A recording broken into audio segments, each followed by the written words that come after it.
रविंदर रविंदर ज़रा हमें आप बताएंगे कि ओवरऑल जो ब्रोकरेजेस है, एक तो बहुत सारा इंडसइंड बैंक पे पूरी चर्चा हो रही है, तो उस पे बाजार की पूरी नज़र है, तो ब्रोकरेजेस क्या इम्पैक्ट देते हैं उस पे, और भी कोई कंपनीज के ब्रोकरेजेस तो बताएं। जी, ऐसे 2-3 ब्रोकरेजेस हैं जैसे कि आपने बोला इंडसइंड बैंक और मैरिको भी। तो सबसे पहले बात करते हैं इंडसइंड बैंक की, जहाँ पर नुवामा ने जो है इंडसइंड बैंक पर रिपोर्ट निकाली है और उन्होंने डाउनग्रेड किया स्टॉक को रिड्यूस पर, जो उन्होंने पहले होल्ड रेटिंग दिया था, और टारगेट प्राइस जो है 1115 से घटाकर 750 पे रखा है। उनका कहना है कि जो इंटरनल डेरिवेटिव ट्रेड के मार्कडाउन के चलते बैंक का जो नेट वर्थ है उसमें 2.35% की नेगेटिव इम्पैक्ट देखने को मिल सकती है। और इसी के साथ साथ और भी कुछ रेड फ्लैग है बैंक के लिए, जैसे कि क्यू थ्री में जो है सीएफओ ने रिज़ाइन किया था, और जैसे कि कल जो न्यूज़ निकल के आ रही थी कि जो सीईओ का जो एक्सटेंशन है वो 1 साल के लिए ही किया था, लेकिन स्ट्रीट जो है 3 साल के लिए जो है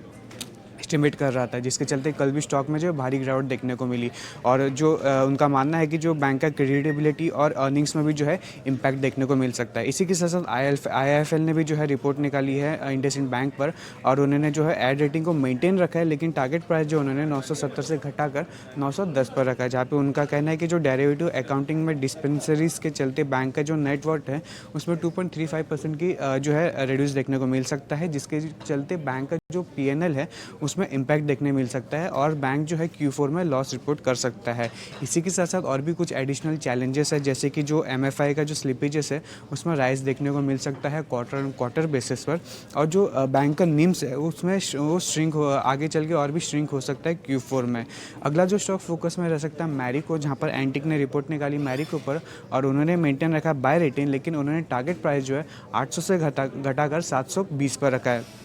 जहाँ पे उनका कहना है कि जो करंट चैलेंजिंग डिमांड इन्वायरमेंट के चलते कंपनी जो है वेल प्लेस है, और जो सेल्स में जो डिक्लाइन देखने को मिल रही थी वो बॉटम आउट देखने को मिल सकता है, और FY26 में पॉजिटिव ग्रोथ देखने को मिल सकती है। उनका कहना है कि जो मॉडरेशन है कोबरा प्राइसेस में अप्रैल और जून 2025 में, वो लीड कर सकता है ड्रॉप इन प्रोडक्ट प्राइस और रिकवरी इन वॉल्यूम ग्रोथ पे।